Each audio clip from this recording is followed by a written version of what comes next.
बर्फ में old monk काम करती ही नहीं करती। किसकी? हाँ, ये तो शाम को लोल्ड मंक तो शाम को उधर तकरीबन सभी जगह लेते हैं। हर आदमी ले लेता, कोई कदा छोड़े बैठे, नहीं तो सभी लेते हैं। हमारा डॉक्टर था वो तो राज के अंदर जवानों को कहता भाई देखो शराब के अंदर ऑक्सीजन की कमी, शराब तुमको नहीं पीनी चाहिए, सब देता शिका। शाम को मिसमाने से पहले वहाँ जो 2 पैग लगा जाता था। Hello everyone, this is Dikshant Pilania. In today's episode we have with us Colonel Raghu. Army से रिटायर होके इन्होंने 2 बार एमएलए के इलेक्शन जीते, अपने एरिया के लिए काम किया। द्रास में पोस्टेड थे, वर्ल्ड की सेकंड कोल्डेस्ट प्लेस। तो देखते हैं। Thank you. देखिए, मैं शुरू से पढ़ता था जब से, हाँ जी सर। मेरी एक इच्छा थी मैं भी किसी भी तरह फौज में मैं अफसर बनूं। अच्छा। तो उस टाइम पर फिर मेरी एनडीए के लिए तो पहले उम्र निकल चुकी थी, तो फिर मैं फौज में सिपाही के तौर पर भर्ती होकर के, अच्छा। मैं वहाँ पर अपने 4 साल सिपाही वानी में गुजारे और वहाँ मेहनत करके, क्योंकि मेरा लक्ष्य एक ही था कि मैंने अफसर बनना है फौज के अंदर। तो आखिरी में मैं वहाँ कामयाब हो ही गया। अच्छा। वहाँ कमीशन हो गया और उसके बाद सिलेक्ट हो गया, 4 साल ट्रेनिंग किया। सन 70 में जून 70 में कमीशन मिल गया लेफ्टिनेंट होकर के। मेरे को गोरखा रेजिमेंट मिल गई। अच्छा, गोरखा में चला गया। तो गोरखा में थोड़े दिन ही रहा, क्योंकि ये जो जयकलाई रेजिमेंट जो बनी थी ये किसी टाइम पर मलेशिया होती थी। तो मलेशिया के टाइम पर ये 72 के अंदर 71 वॉर में अच्छा किया था, तो फिर ये रेगुलर में कन्वर्ट हो गई थी। तो 73 में दूसरी रेजिमेंटों से अफसर ला करके यहाँ पोस्ट कर दिए गए थे। तो मेरे पुराने वाले रेजिमेंट ने, जो मेरा सीओ था, उसने बड़ी कोशिश की थी कि मैं कैंसिल कराऊं और रघु को मैं अपने पास ही रखूँ। अच्छा। क्योंकि वो मेरे को बहुत चाहता था। तो काम करने वाले को हर व्यक्ति चाहता है जो तुम जीत से करोगे। तो उस हिसाब से वो नहीं कर सका, क्योंकि जल रहना था, उसने वो ऑर्डर कैंसिल नहीं किया। जो चले गया उसी में रहेगा। तो हम जयकलाई में चले गए। दराज में थी सेकंड कोल्डेस्ट प्लेस। ओके। तो जाते ही हमको सीओ ने वहाँ पर भी पहचाना कि भी काम करने वाला ईमानदार लड़का है। हमको एडजुटेंट लगा दिया, क्वार्टर मास्टर लगा दिया।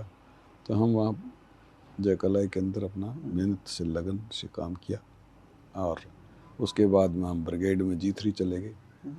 वहाँ पर भी मेहनत यही रही मेरी कि मैं फ़ौज में ऊंचे ऊंचे रैंक तक जाऊँ। तो वहाँ पर भी ब्रिगेड कमांडर मेरा बहुत चाहता था। और तो इसके पीछे कारण क्या था? ये रैंक और ऑफिसर के पीछे कुछ ना कुछ तो ऐसा रहा होगा। तो कारण तो यही था कि हमने हमेशा अपनी एक इच्छा शक्ति, उस रुचि कह लो, कुछ भी कह लो, अपने काम के अंदर, फौज के काम के अंदर रुचि रखी और ईमानदारी के अंदर रुचि रखी। नहीं, आप बनना क्यों चाहते थे? क्योंकि इतना ज़रूरी क्यों था आपके लिए?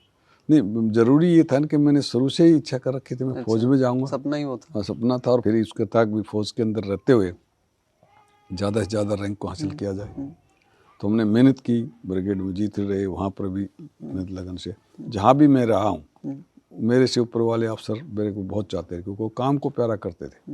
मैंने काम में मेरी इतनी लगन थी, ईमानदारी से करता था, तो उसके लिए रहा।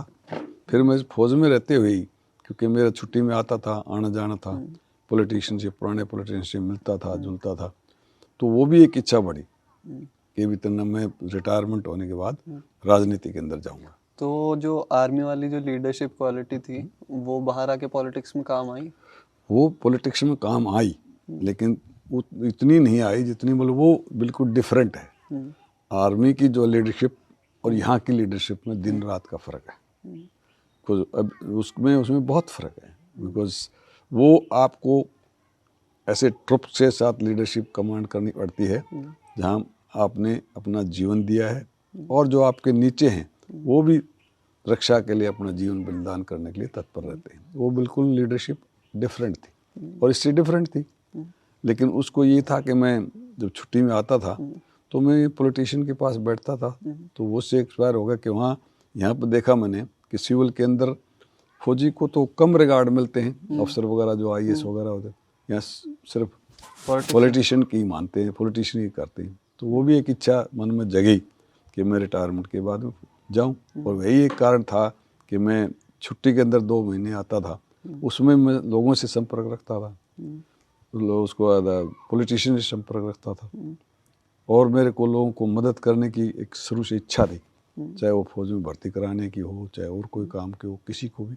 तो हमेशा मेरे को लगन रही है, और यही एक कारण था कि मैं रिटायरमेंट होने के बाद में भी हल्के के अंदर एमएलए बनने से पहले भी मैं जब ज्वाइन किया, उसके बाद में एमएलए बनने से मैं चेयरमैन रेगुलेटरी कमीशन रहा, और तब भी मैं जो है हमेशा समाज के लिए एमएलए बनने के लिए, क्योंकि मैंने अपने हल्के के लिए, चाहे वो सीएचडी कैंटीन हो, चाहे वो अपनी भर्ती का मामला हो, मैंने पूरा भरजतन प्रयास किया कि मैं फौज में ज़्यादा से ज़्यादा लोगों को ले जाऊं, और मैं लिया और किया, क्योंकि मैंने 2 स्पेशल भर्ती जोजो के अंदर कराई, अच्छा। जो जिसमें अपने इलाके के ही मैक्सिमम भर्ती होकर के जोजो के अंदर से 2 भर्ती। तो ये चीज़ें मुश्किल कितनी थी? एक तो आर्मी में तो एक डिसिप्लिन बहुत बड़ी चीज़ है, और आप लोगों को आदत भी हो जाती है उस डिसिप्लिन की और लोगों को उस तरह ओबे करने की। पर आप बाहर आओगे तो लोगों में वो डिसिप्लिन नहीं है, लोग आपकी बात उस तरीके से नहीं मानेंगे जैसे आर्मी में मानते थे। नहीं, वो ठीक है, थोड़ा फ़र्क है, लेकिन वो आपकी लीडरशिप क्वालिटी के ऊपर है। यदि आप चाहो तो उस समाज के इतना घुल मिल सकते हो कि वो आपकी बात को सुने भी और माने भी, प्रोवाइडेड आप उस समाज के अंदर एक ईमानदारी से काम करो। यदि आप करप्शन में चले जाओगे तो शायद वो टेम्परेरी आपको कोई मान लेगा, लंबे समय तक नहीं चलेगी। और मैंने कोशिश हमें शुरू से की ईमानदारी से कि मैं अपनी राजनीति को लंबे समय तक चलाऊंगा। अब आगे वापस से इलेक्शन लड़ने का कोई विचार है? तो आगे जो मैंने मेहनत और से कही और से करी, उससे आज भी मेरे को दूसरी पार्टियां, बिकॉज ये पार्टी तो मतलब दोनों पार्टियां ऐसी कगार पर पहुंच गई हैं कि शायद 24 के लिए कुछ कामयाबी नहीं होगी। मेरे को आज दूसरी पार्टियां बुला रही, वो इसीलिए बुला रही हैं क्योंकि मैंने तो क्या पैसे में बुलाते हैं, कैसे बुलाते हैं? वो पैसे देते हैं, कैसे बुलाते हैं? नहीं, मैंने जो है ना, दुनिया काम पुलिस राजनीति में सब चलता है, लोग पैसे भी दे के टिकट लाते हैं, सब कुछ करते हैं। जहाँ तक पर्सनली मेरा सवाल है, मैंने कभी एक पैसा नहीं दिया। मैंने न किसी की माला ली और न मैंने किसी को दिया, और न ही लोग दारू बहुत पिला देते हैं। मैंने 2 चुनाव लड़े, मैंने कभी दारू भी नहीं पिलाई, और मैंने पैसे भी नहीं दिए, और न ही मैंने नेताओं को दी, न ही मैंने नेताओं को माला डाली। नहीं तो नेताओं को माला भी डालते हैं, नेताओं को पैसे भी देते हैं, घर में भी बुलाते हैं, थैलियाँ भी भेंट करते हैं। ये तुम कमाल की बात रहेगी कि मैंने ओम प्रकाश चौटाला के अंदर साथ रहा हूँ, मैंने एक भी उनको खाना नहीं खिलाया अपने घर पर। अच्छा। कभी भी, क्योंकि मेरा उनका 73 से लगाव था, उस परिवार से। मैं ही एक ऐसा हूँ पूरे परिवार के अंदर, पूरे राजनीति में, उनकी राजनीति पार्टी के अंदर, कि मैंने तो उनको माला डाली, न उनको खाना खिलाया, न उनको कोई भेंट दी। तो क्या आपको लगता है कि अगर आप उनको माला डालते या फिर खाना खिलाते तो थोड़ा और ऊपर पहुंच पाते राजनीति में? नहीं, ऐसी कोई बात ही नहीं। वो जो मैं पहुंचा हूँ वही पहुंचता। यदि मैं उस लेवल पर उनको ले जाता फिर भी वही पहुंचता, लेकिन मेरे संपर्क उनके साथ सीधे दूसरी तरीके से रहे, और मैं कामयाब रहा उस ईमानदारी के अंदर। तो क्या एक्सपीरियंस था एमएलए बनने का? एमएलए बनने का एक्सपीरियंस फौज से तो क्वाइट डिफरेंट है, लेकिन जहाँ मेरा सवाल है, क्योंकि मैं पहले चेयरमैन रेगुलेटरी कमीशन रहा, उस टाइम पर भी मैंने 5 साल तक मैं ये नहीं समझता था कौन हल्के का, ये कांग्रेस का है, ये बीजेपी का है। मेरे पास जो भी आ गया मैंने उसके काम किए, और मैं उसमें भी बिलीव नहीं करता था। कोई किसी को साथ लेके आता था, गाड़ी में बैठा के ले आया तो मैं उसका काम करके उसको मुंह पर बोल देता था उधर ही। अच्छा। अगर तुम्हारे ये काम 10 रुपये में टेलीफोन से हो सकता था, इस लड़के को तुम ले आए हो और इस लड़के के साथ 5,000 रुपये लगवा दिए, इसके गाड़ी करके ले आया, ये ले आया, तो ये तो मुकाबले है।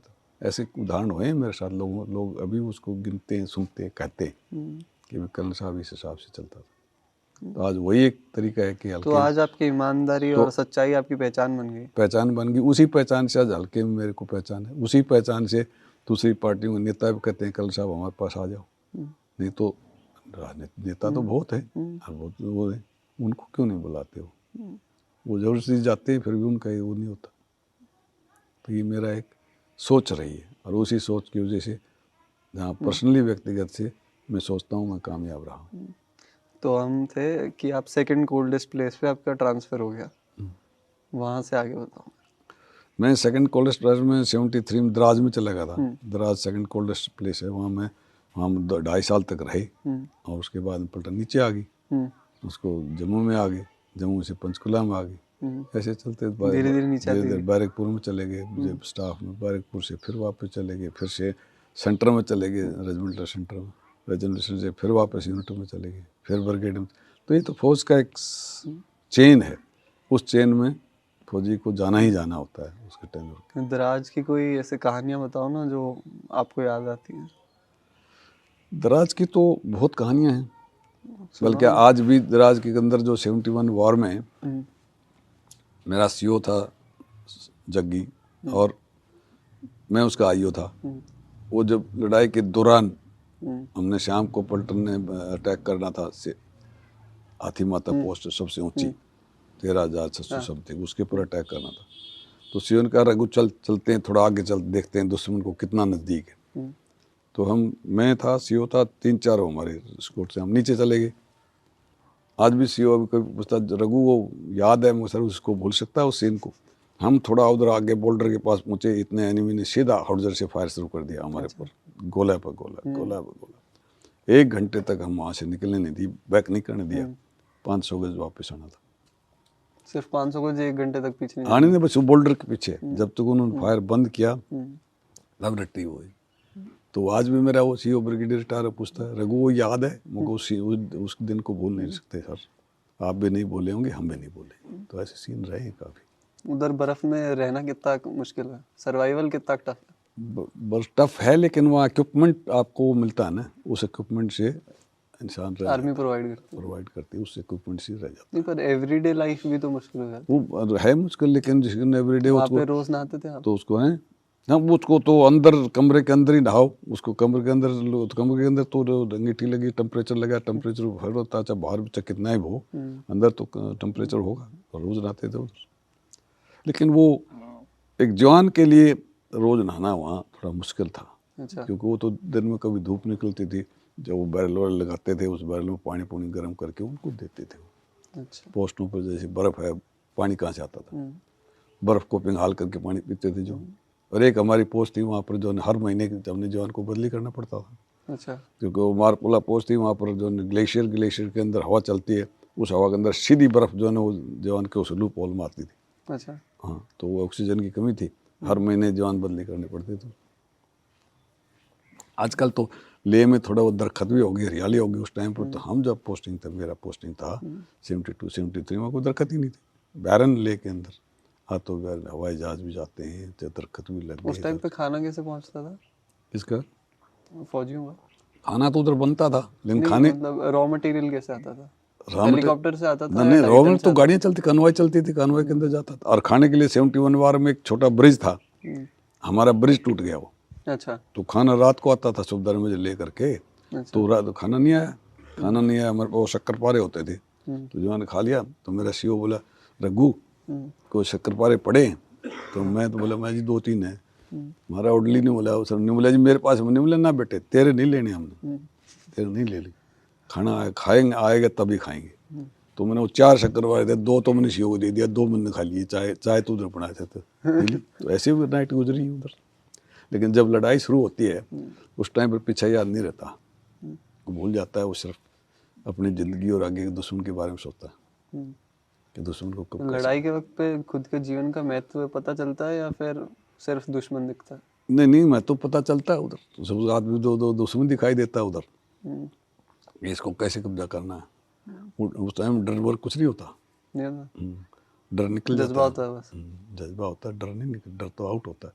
डर गया तो मर गया, तो बड़े हो जाए,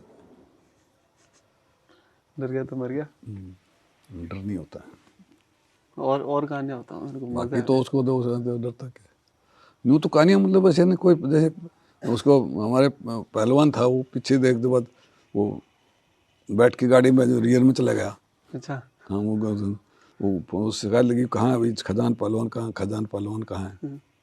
अगले दिन सुबह आया, सीओ की पेशी हुई इसकी, तो सीओ को वो दफ्तर में नहीं जाऊँगा, बोला वो चश्मे उतारो, वो चश्मे देता, चश्मे उतारो, उतार दी। बोले खजान क्यों गया तो पीछे? ये बोले साहब आपने इतने पैसे लगाए, घर वालों ने बर्बाद कर दिया, यहाँ तो 30 किलोमीटर दूर आदमी मरता है, बम आते हैं, आप ही मार दो, इससे अच्छा पाकिस्तानियों घोड़े के नीचे मरना पड़ेगा। शिव ने बोला तो सुधर में इसको ले जा रहे, खुद दूसरों को और भड़काएगा, ले उसको लाइट में ले जाओ। तो ऐसे केस हो जाते हैं।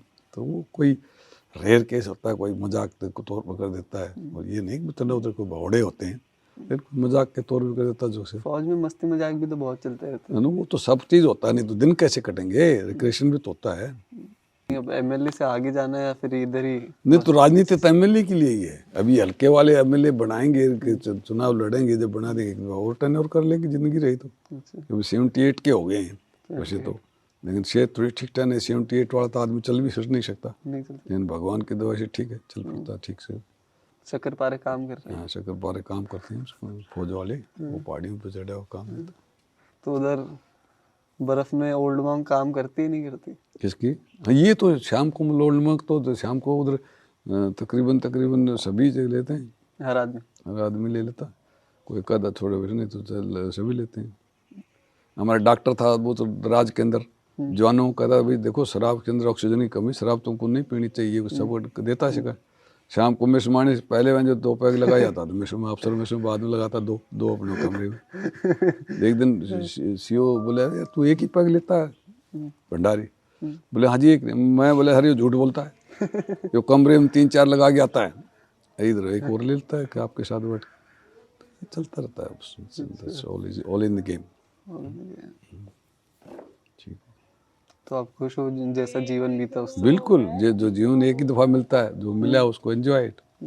कैसे जीवन पर ऐसा भी तो होता है ना कि लोग गलतियां कर देते हैं, बहुत देर बाद समझ आती है कि हमें कुछ और बनना था, हम बन कुछ और गए। ऐसे वो भी तो लोग हैं। भाग्य की बात है, वो तो सोच की बात है। बनना कुछ बनता वही है जो भाग्य में लिखा हुआ है। लेकिन आप ये तो बस मेहनत लेकिन करते ये हो। है कि मेहनत करते हैं, भाग्य को आप बैठ के तो नहीं ले सकते हो, भाग्य को भी कमाना पड़ता है। भगवान ने दे रखा है तुमको किस्मत, लेकिन उस किस्मत को लिए आपको काम करना पड़ता है। ये नहीं मैं सोच लूँ घर में बैठ गया कि इतना किस्मत है, भाग्य आएगा तो मैं अफसर बन जाऊंगा, भाग्य होती है ऐसे कैसे बन जाएगा? अब मैं हल्के में जब घूमूंगा ही नहीं, जाऊंगा ही नहीं, कैसे एमएलए बन जाऊंगा? मैं 93 में घूमने लगा था। 93 में घूमने लगा, जब 2009 तक तो जाई तो टिकट 2009 में एमएलए बना हूँ। आप इनेलो से जीते थे ना? हाँ, एनएल तो 9 में मैं जीता हूँ, तब तक तो घूमता ही रहा लोगों के बीच जा करके। एमएलए के तो सरकार हो जब काम बहुत है एमएलए के। फिर भी जैसे कोई एग्जांपल? एग्जाम्पल मतलब अभी जो सरकार है तो फंड वगैरह विकास वगैरह सभी उसके कहने पर लगते हैं, सरकार के कहने पर लगते हैं। सरकार कहने से काम होता है, सहने सारी चीज़ होती है। लेकिन जो सरकार के अंदर मैं एमएलए था, हमारी सरकार नहीं थी। अच्छा, सरकार जब थी जब मैं चेयरमैन था रेगुलेटरी कमीशन का। अच्छा, ठीक है। तो अभी एमएलए से अगला कदम क्या होता है? हैं? एमएलए से नहीं, अगला कदम क्या होता है? एमएलए से तो जो चीफ मिनिस्टर मंत्री बना दे, मंत्री बना, नहीं तो एमएलए कोई मंत्री रहेगा, कोई एमएलए रह जाएगा। अच्छा, इससे क्या सीखा आपने? इससे इलेक्शन से क्या सीखा? एक बार आप जीत भी जाओगे, अगली बार आप फिर हार जाओगे, फिर जीत जाओगे। मुझे ये तो ये तो चलता रहता है। नहीं, पर आपकी सोच तो वही है ये ना? 5-6 लोग एमएलए बन लिए हैं, हार भी लिए हैं, सब कुछ ही चलता है। कभी हार जीत तो बनती रहती है। हार जीत तो हर चीज़ में, राजनीति के किसी फील्ड में रहती है। अब स्पोर्ट्स में चलो, उधर भी हार जीत होती है, कभी टीम जीत जाती है, कभी हार जाती है। आपकी सोच तो वही है, आप तो लोगों को वही बातें बता रहे हो अगले इलेक्शन में भी। आप तो उतने ही ईमानदार हो, नहीं तो वो तो फिर कैसे हार जाते हैं? हैं? वो तो लोगों को पता है, लोगों को पता है, लोगों को देखो आपकी जो उसके ईमानदारी काम के ऊपर लोग वोट देंगे आपको, लेकिन उसको नहीं उस स्टाइल देना, इस करप्ट आदमी साथ चलना चाहते हैं तो जाएंगे। आपको पता चल जाता है कि ये एमएलए करप्ट है? नहीं, वो तो सबको पता चल जाता है। नहीं मतलब आप तो नहीं, हमको क्यों चलता है, पब्लिक को पता चल जाता है कि कैसा है। ठीक है, तो उसके लिए आप लोग कुछ करते हो? नहीं, पब्लिक के लिए पता चल जाता है। अब कोई ये कर ले कि मैंने तो जो है ना बस पैसे ही कमाने, इज्जत नहीं कमानी, और दोनों चीज साथ चला नहीं करती। भाई तुम के तो इज्जत कमा लो कि पैसे कमा लो, तो जब पैसे कमाओगे तो पब्लिक में इमेज डाउन हो जाएगी। पैसे नहीं कमाओगे आप, उनके बगैर पैसे बगैर पैसे उसको उनको काम करोगे, मदद करोगे, उनको सुनोगे, आपसे काम चाहे ना भी करो, लेकिन उसको जवाब तो दे दो। कई ऐसे होते जवाब ही नहीं देते, कोठी के अंदर बैठे रहते, बाहर आते नहीं। बोला बिना पैसे के इलेक्शन कैसे जीतोगे? वो तो लोगों की इच्छा है, उसके बिना कैसे, जैसे मैंने 2 इलेक्शन लड़े, मैं अफसर बना तब से प्लाट खरीदने लगा था, तो 4 तो 1 में बेच दिए, 4 1 में बेच दिए, अभी 3-4 और पड़े, और बेच लेंगे, लड़ेंगे तो। क्या वो मैंने मेरे लिए हुए हैं। हमें तो तो बेटे आंटी कुछ कहती नहीं कि आंटी भाई बेटे हैं दो, उनके तनख्वाह में लेता नहीं, जब से वो नौकरी लगी। अपनी तनख्वाह लो, कोशिश करो अपना, ठीक है तुम अपने हो, पैसे में लेता नहीं उनसे, अच्छा तो मैं तो अपना ही उससे गुजर चलता हूँ। अभी आप मतलब अपने पिताजी से दादा से कोई पैसा नहीं लोगे, आप चले जाओ, इनको क्या तकलीफ है।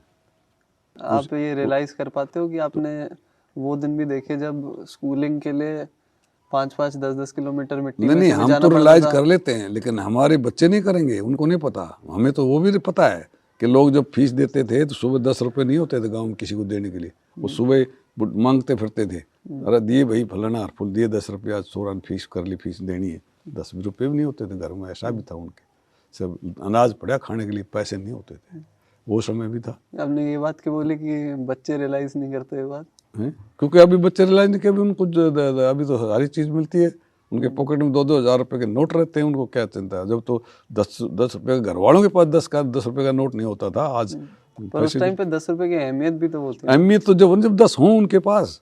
हम्म, वो सुबह भी के कोई पढ़ाते थे, उसका फीस देने के लिए 5 रुपये का तरस जाते थे, घर में कोई पैसा नहीं होता था, घर में सिर्फ वो अनाज रखा है उसको खाने के लिए, वो अनाज की कढ़ी बना लेनी, दाल बना लेनी, बाकी कोई सोचा कि यहाँ उस टाइम पर कोई सब्जी आती थी सब्जी बनाने के लिए, कुछ नहीं पता।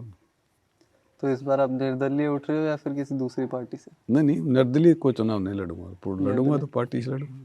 कौन सी पार्टी से सोच? वो भी नहीं कह सकते, वो तो समय बताएगा कौन सी पार्टी से। आएगा कौन सी पार्टी से कैसा ऑफर आता है? वो तो मतलब समय बताएगा कि कौन सी पार्टी से आता है, कौन सा राज आपको बने। कौन सी पार्टी पसंद है? आपको क्या लगता है हरियाणा का सीएम कौन होना चाहिए? नहीं वो तो हरियाणा का सीएम तो वही प्रियतपाल तो वही चौटाला था, और फिर उड़ा रहा है, तो इनमें से कोई न कोई ये बने। अभी जो खट्टर है वो कैसा है?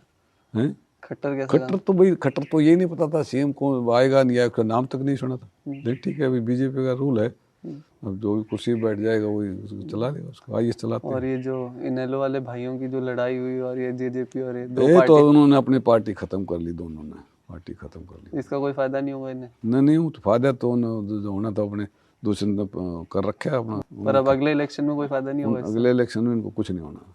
कुछ नहीं। तो आप जेजेपी से तो नहीं लड़ रहे? नहीं वो तो सवाल पता नहीं होता, लेकिन अब देखो कहाँ से लड़ेंगे। ऑप्शन क्या क्या है? ऑप्शन तो कुछ भी नहीं। आपका मन कौन सी पार्टी से लड़ने? नहीं वो तो वक्त बताएगा ना, मैं कह दूं मैं तो उसको बने चीफ मिनिस्टर बनूंगा, ये तो आप डिप्लोमेटिक तो चीफ मिनिस्टर थोड़ी बन सकता हूँ मैं न्यू कह दूं चीफ मिनिस्टर। आपको तो कोई पार्टी तो पसंद होगी ना? नहीं पसंद की तो मतलब जैसे ना, पसंद होने से क्या होता है, मैंने कोई ये पसंद है पसंद, लेकिन उस उम्मीद में गया नहीं तो फिर उसको पसंद करनी पसंद हो तो कॉन्ट्राडिक्टरी हो जाएगा। कंट्राडिक्ट। ठीक है, okay, thank you so much, बहुत अच्छा लगा।